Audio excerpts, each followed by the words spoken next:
Coach Enrique Martin having to just shuffle his pack after the injury to experienced Javi Flanyo. He suffered an injury 6 months, and there's a ball down the side, and Gareth Bale rolls it across, and Real Madrid take the lead in the 6th minute. A tap-in the end, and Cristiano Ronaldo, in his first game of the new season, continues where he left off, and he won't have many simpler chances than that in this campaign. Put on a plate for him by Bale, and Osasuna, having just spoken about their central defenders trying to keep Madrid out, were opened up far too easily there, Paul. No, I mean, Bale didn't just put it on a plate for him, did he? I mean, he polished the cutlery. Not offside, not offside. Polished the cutlery, unfolded the napkin and put a couple of fingers of wine in the glass. What did we just say? You've got to be careful if you're pushing your lines forward against a side with Gareth Bale and Cristiano Ronaldo in it. And there Bale gets round the back. They realise that at 1-0, they're still vulnerable here. Ronaldo now looking to pull it back from Morata, gets a second bite of the cherry, the Portuguese. Morata now fed exceptionally well, falls to Danilo, and he does make it 2-0, just as we were talking about getting the second goal before the break.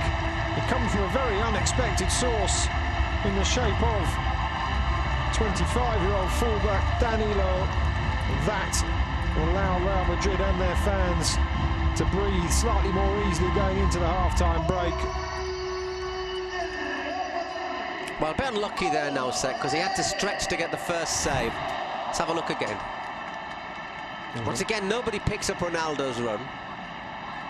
It's a bit lucky that the ball comes back to him, but that's intelligent. It's a good save from Nauset, handball keeping almost, couldn't do much about it, and then...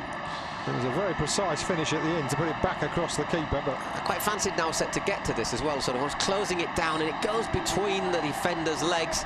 It's a bit harsh on Osasuna. You wonder what that's going to do to their morale, just coming, as we said, just seconds after they... A more secure clearance than the one by David Garcia. Madrid do have a corner, though, going into added time. And Sergio Ramos, and it is 3-0. Osasuna undone at the corner. Sergio Ramos had a header wide from the previous corner. This time he makes no mistake. Osasuna not learning their lesson.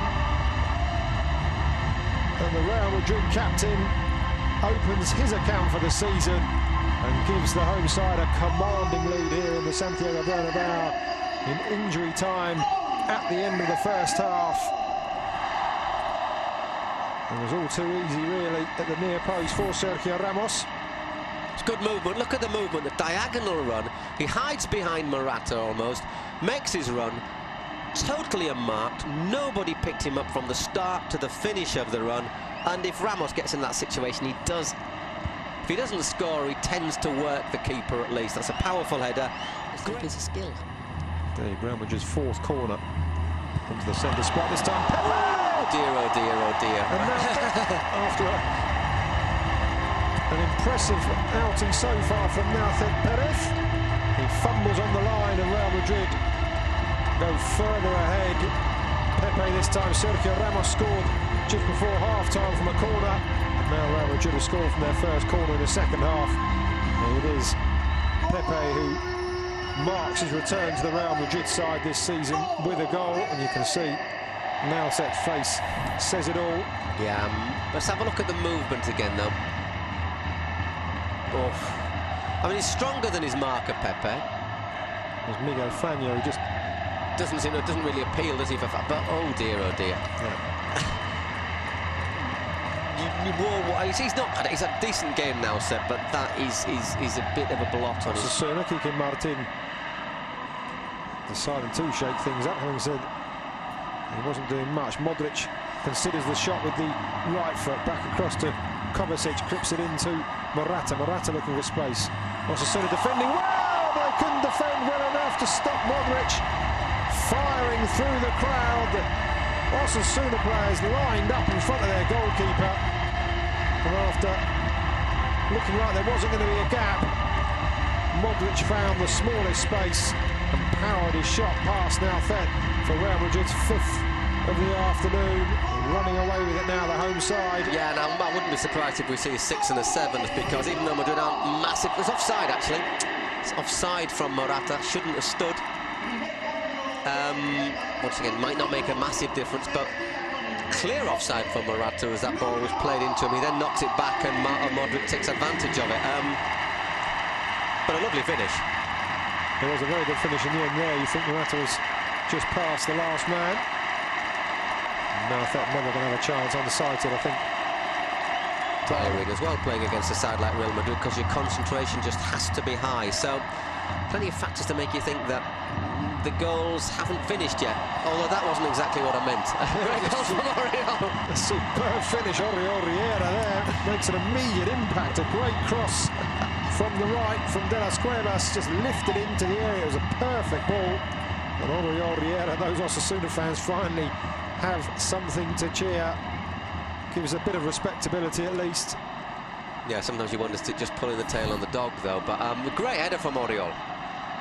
Look at the movement again. Pepe is a little bit guilty of ball watching, but it's still a cracking finish from the former Wigan Athletic man.